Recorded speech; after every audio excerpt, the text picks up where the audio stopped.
and celebrate Robert's life and leave with some healing and some joy, knowing that we knew him and hope that he's in a better place.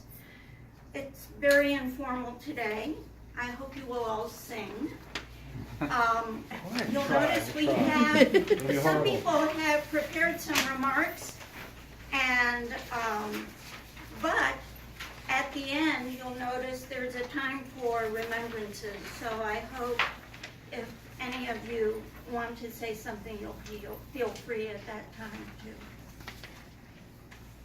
remember something about Bob.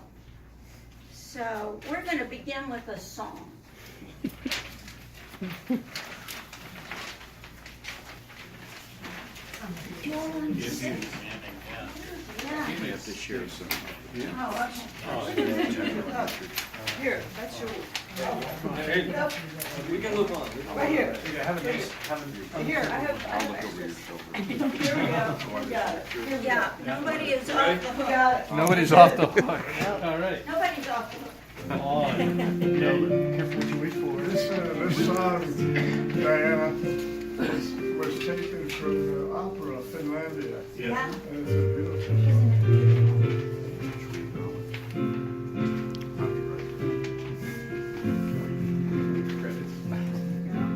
Be still my soul, the Lord is on my side. Patiently, the rocks of grief away. Please to ride on to water and provide. In every change, be faithful will remain. Be still my soul, my best I am friend. Through thorny ways, leads to a joyful end. Still my soul, my God doth undertake to guide the future as He has the past. I hope thy confidence let nothing shake. All now mistakes shall be right at last. Be still my soul, the waves and winds still know His voice to rule, and while we dwell below. Be still my soul, the hour is hasting on, when we shall be forever with the Lord. When disappointment, grief, and fear are gone, sorrow forgot, love's purest joys restored. Be still my soul, when change and tears are past, all safe and blessed, we shall be at last.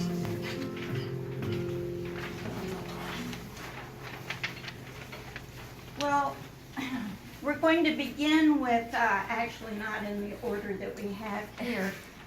Kathy Rankin has something that was written by Robert's son, Robert, so she's going Robert asked specifically if this could be the opening eulogy, so I'm proud to read it on his behalf. And he worked on this very diligently for 2 weeks, and it caused him a lot of pain and a lot of suffering, but I think it also helped him come to terms, because he's so far away and isolated from everyone here who could have given him comfort. So this is for my father. My name is Robert Abron Fraser. I am the first and only son of Robert Bruce Fraser.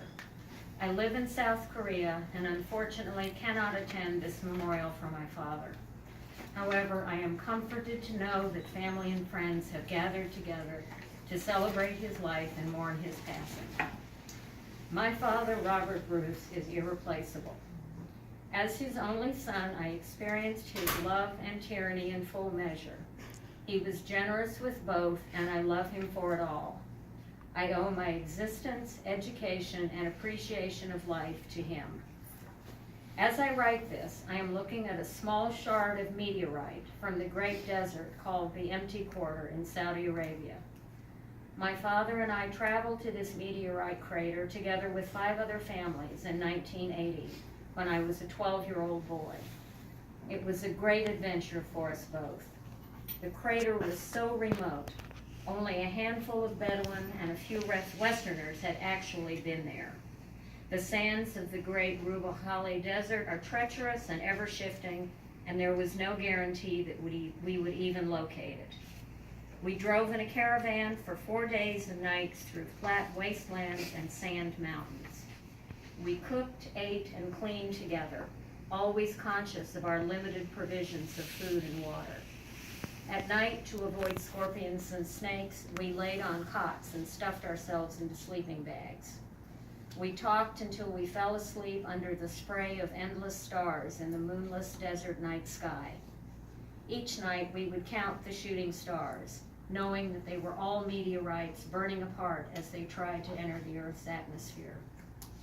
Using geologist survey maps and a brand new location tool called a GPS, we found the Al-Wabr meteor impact site. Dense black metal shards and small iridescent black beads from the melted sand littered the huge impact site. We collected samples for 2 days and then returned home with our treasure. 38 years later, it is still one of my favorite memories that I have of my father. He loved exploring. He studied maps, books, well-traveled and untraveled places, and people. He loved people. In my mind, I can still see the curiosity and unrestrained joy on his beautiful face, scanning the distant horizon of dunes as he carefully drove through dangerous and shifting sands. We had so many adventures like that together. His appreciation of life was one of a kind and infectious. Robert Bruce lived his life fully, exactly as he chose to live it. Unique, beautiful, and full of wonder. He burned intensely and fiercely. I know that I will spend the remainder of my days collecting memory fragments of him. Thank you for listening. I understand that his death is a devastation, but we all have great memories of our time with him. I encourage you all to share your stories of him with each other. Thank you, Kathy. Doug, did you want to?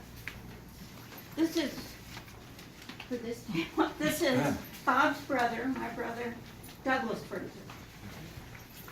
Thanks, Dinah. Yeah, thank y'all for coming. I didn't really prepare a speech for this. I have some stories. I have some observations about Bob.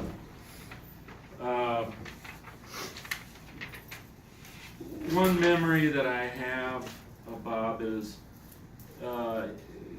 Annandale High School had a school play. It was Brigadoon. And Bob came out. We went to see the play, and Bob was in it. And it turned out he was the wise old man, the teacher. And Bob has always been, for me, a wise old man. And he's very much, that is his persona to me. Maybe not to everybody, but to me, he's always been this wise old man.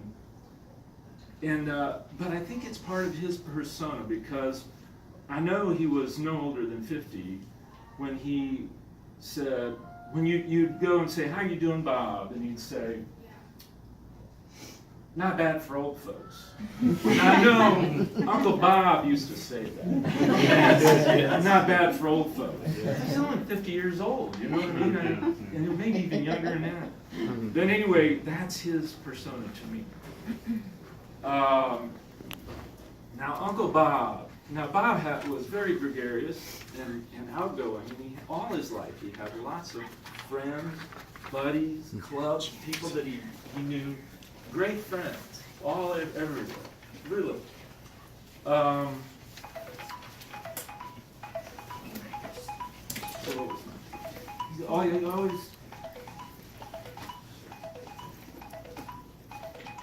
But his greatest friend, all his life, was Uncle Bob. That was my point. Uncle Bob was his greatest friend. And so I'm really happy we got Richard here from New Zealand, came here today. We got Edward, we've got Aunt Grace, came from Richmond, right? Barbara came from Richmond. Coming here for Bob. But, you know, Richard, Bob, Barbara, Edward, Chuck couldn't make it, I guess, because he's not. Anyway, those guys are as much brothers and sisters as Diana. They knew Bob, because Bob was over at Uncle Bob's all the time. Just probably every day, I don't know. You guys tell me. Yeah. I didn't see him that much. Because he was at our house. You know, coming from New Zealand, that's a long way. Yeah. Isn't that the other side of the world? Yeah, different weather.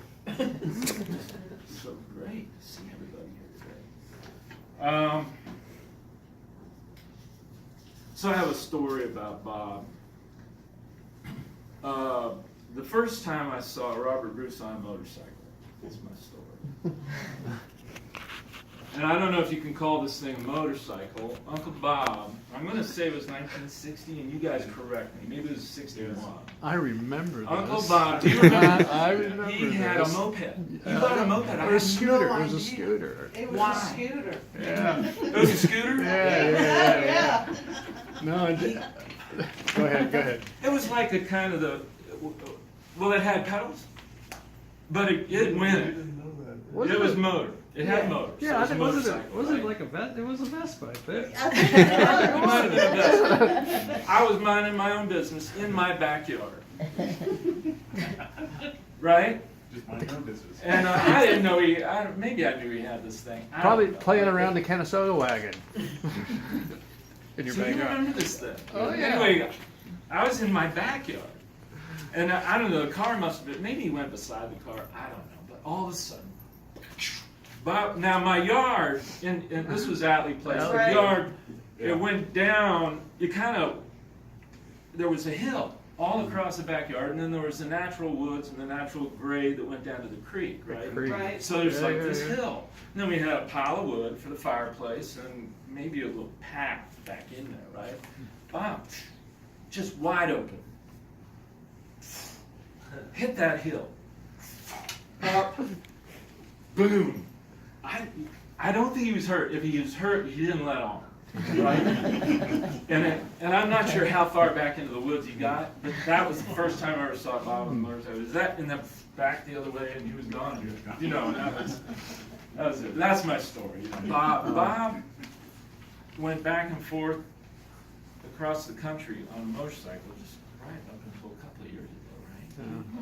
He would go all the way across the country on a motorcycle with his, you know, because he wore this thing, so, you know, what do you call this thing that you wear when you're sleeping at night? CPAP. A CPAP, you know, he had that thing in the compartment under his motorcycle, and he and a buddy, this, what was his name? Danny. Dan Muir. Yeah, Dan Muir. Every year they go all the way across country. They To go Sturgis, visit my I Aunt bet. Sally. Yeah, Sturgis? they did, Sturgis? Sturgis. Oh, So- Good times, good times. Right. And he had all the get up, you know. Yeah. So, anyway, that's my story. Who's next, Diane? Thanks. Uncle Gordon. Uncle Gordon? I just also, before you go, I just want to say, I remember my dad telling Bob, be careful on that damn scooter. He That's told how him careful he was. He hit that hill. I'm not kidding about that story. Yeah. That is, he was wide open. Wide open when he hit that hill. And he was airborne. He was airborne. I think he missed the wood pile though.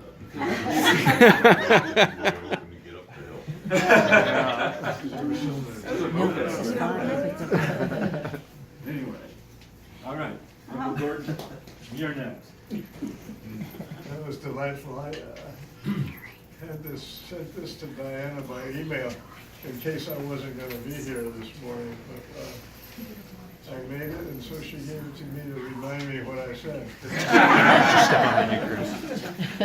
I corrected this felon. So I hope you can, I hope he can still read it. You can get A lot away of with that. typos in it, I know that. A whole line of cues because I was daydreaming and my finger was on the cue button all the time. I took those out. I didn't think you wanted to say that. Well, I'm going to read it to you. Robert Bruce Fraser lived large. He was a friend to many. I first met him when he was 2 weeks old and I was about 12. He and his mom came to Washington to visit, and his mom went out shopping and told me he would wake from his nap around 2 o'clock. And behold, there was a sound from his room, and when I opened the door, there was a smiling, handsome little boy looking me right in the eye. I thought to myself, this babysitting should be a breeze. They shouldn't have to pay. Then I picked him up, and his pants felt a little squishy. From that point on, I had to learn on the job. They were around while his dad was overseas. We became good friends, and my brother Bob, who he and I together, Robert Bruce, us followed like we were attached to each other. I could watch his development at that time. Most interesting was his speech where he had his own interpretation of things. For example, smell a flower came out, melts a flower, melts a flower. His dad really loved that one. He always repeated that story. Bob loved to hunt, and he would come along without being invited. He did learn to be quiet in the woods, though. He was good about that. In late adolescence, we lost touch. His family moved to Germany and mine to Italy with the military. Eventually, he moved to Winchester and loved it, particularly the gang at the firehouse. He had a sharp intellect and was a repository of many interesting thoughts. Unfortunately, about a year ago, he developed multiple myeloma, a malignancy of the bone marrow, and he elected to have stem cell treatment to extend his life. It was an opportunity. This turned out to be very stressful, as it does with many. His disease was painful and was complicated by injuries from falling down. I don't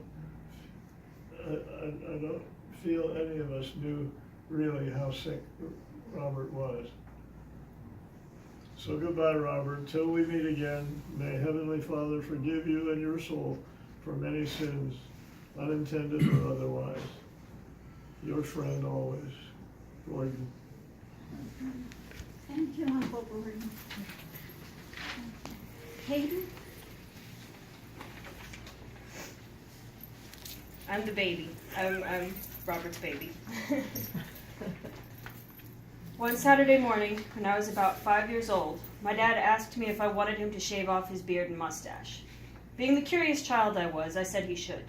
He cheerfully complied while I watched, fascinated by the process, which I remembered later I attempted to replicate with a razor I stole from him in Bubble Bath. When he'd wiped the last of the shaving cream off his face, he asked me what I thought. I promptly replied, Ew. I don't like it. Put it back. It wasn't until I was an adult that the life lesson in this moment struck me. You can't always undo what's been done. It's hard to choose just a handful of memories to demonstrate what kind of a man he was. I could talk about how he could never bring himself to punish his little princess, how he only ever spanked me once. It was one of his favorite stories. I was 3, and he swatted me right on the diaper. He never told me what I did to deserve the swat, but he said I gave him such a look, a glare that stated perfectly, "How dare you strike the princess," that he never ventured such a thing again. I can honestly say I've never allowed anyone to strike me since. I can tell you the story of a small, skinny girl who refused to eat, and a loving, patient father who pretended to steal her McNuggets and French fries in an always successful effort to use her righteous indignation to force her to gobble up the food before her daddy could. How he would cut up the nuggets into tiny pieces to make the food less intimidating. The story of a man who would flop on the floor beside his tiny daughter to build palaces out of Legos and Lincoln Logs for hours at a time. How instead of reading monotonous children's books at bedtime, he would read aloud the adventures of Ishmael, of Long John Silver, of miners in the Yukon. I knew who Captain Ahab was at the tender age of 8. I craved stories of the land under the midnight sun.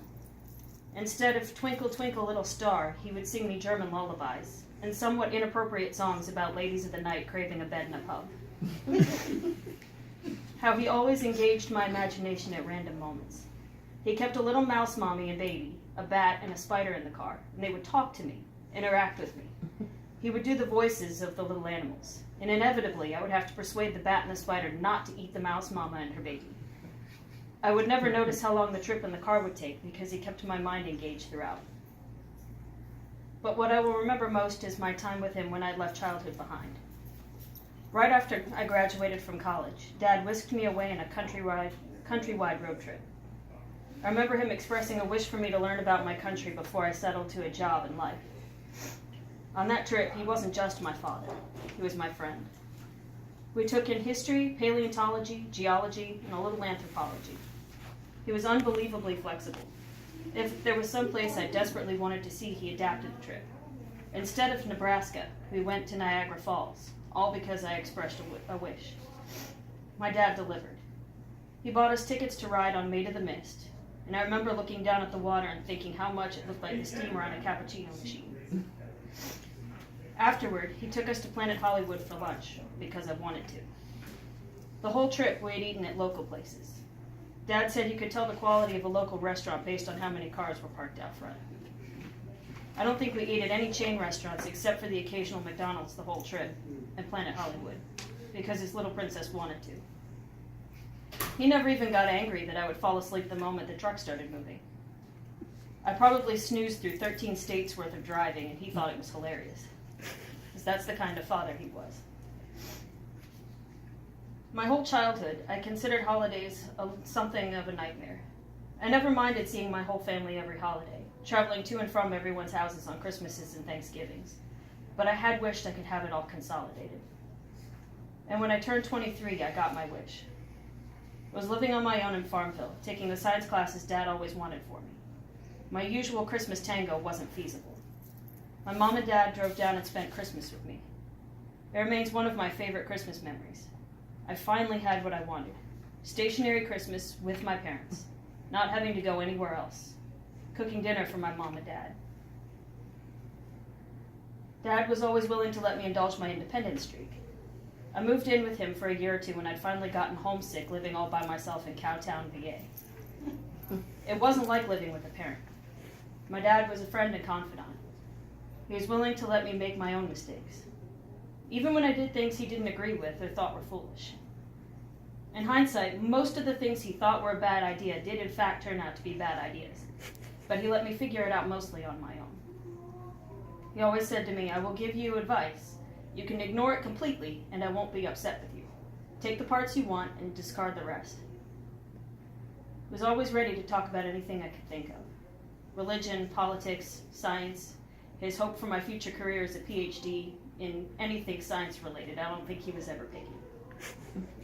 He was my biggest cheerleader when I embarked on my pharmacy technician career.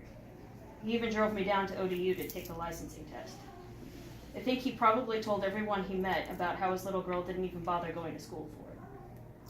I still feel like he gave me credit for being way more intelligent than I probably am. When I got engaged, he promised that if I ever needed an out, if I ever got hurt or scared, he would come running. I won't mind prison. 3 free meals a day, free cable, and free health care. So don't you worry about a thing. He struck an imposing figure on my wedding day when he blocked the only exit so there would be no escape attempts on the part of the group. He even teamed up with my stepdad and father-in-law to instill fear in my new husband should he ever cross his little princess. When he found out he was going to become a grandpa, he was overjoyed. His greatest pleasure was watching them grow up and doling out advice for how to turn them into scientific geniuses. Dad loved taking his grandson to the Harley store and fire hall, doing his level best to ensure Tristan was as obsessed with motorcycles as he was. He was extremely successful. Tristan now hollers with excitement whenever anything with flashing lights speeds by, and will probably buy a motorcycle as soon as he has enough money saved. Dad's favorite thing about his granddaughter was her ferocity. He never called her Zelda. He always called her Zelly, Princess of Darkness. It was one of his greatest delights that someday someone is going to marry her. He always got a chuckle thinking about his tiny granddaughter leading some poor man around by the nose. I remember how he never ever wanted me to buy him birthday or Christmas presents. He always wanted me to save that money for the babies. How when money got tight due to my status as a stay-at-home mom, he made sure we never went hungry. I remember when I started running races out in Winchester, he never failed to come watch me. I could count on a hug and words of encouragement during every Apple Blossom 10K. He was always waiting for me right outside the fire hall, multitasking his fatherly duties while we sold seats for the parade. He was even at the finish line of one of my half marathons. When I decided to join the military, while he expressed concerns that I was going in neither as medical or an officer, he was supportive. He never told me he didn't think I could do it. He always held higher expectations of me than I held for myself. I think he saw me as a future lieutenant colonel, commanding a hospital as an MD or something. He always wanted me to stand out. He wanted the type of outstanding career for me that he had for himself. So much of what I've become is because of my dad. My stubbornness, temper, thirst to learn, and an inability to sit back and let life just happen to me all came from him. My love for the music of Johnny Cash and Billy Joel was born in his living room. My unhealthy interest in the Food Network sprang from Saturday mornings spent with Dad, watching Justin Wilson guaranteeing I would love his food. And my relationship with God came from Dad, telling me to look at the inner workings of a frog for my proof of an almighty. I will miss him more than can ever be expressed. If anything positive can be taken from the tragedy of his loss, it's simply this. You never know when the last time will be the last time. Thank you, Kate.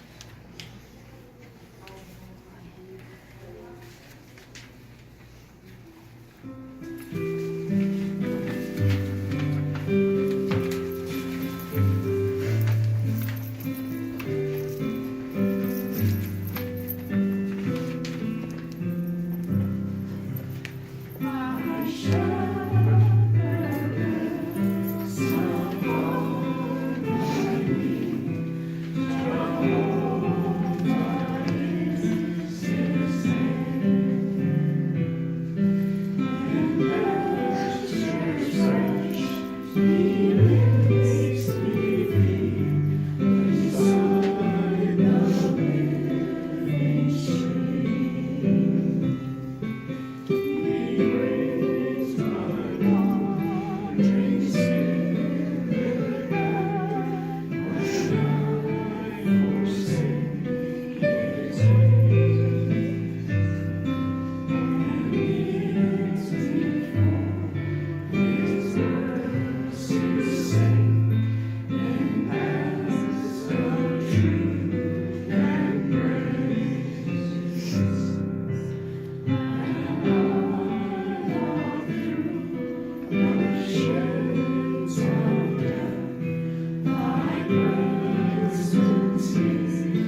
No, it seems early in the day, but it's almost noon.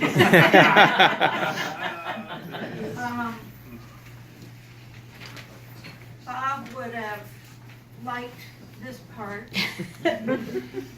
We thought we should give him a toast with scotch. So you'll find some on your table, but I also have some ginger ale here for anyone who's not quite ready. Which would be me. Does everybody have something?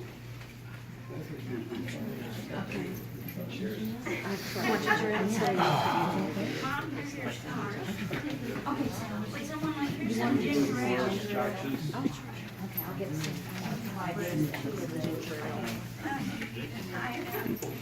Yeah, he would have liked This this. is the ginger ale. Does everybody have something? Oh, here, we need one more drink. Table.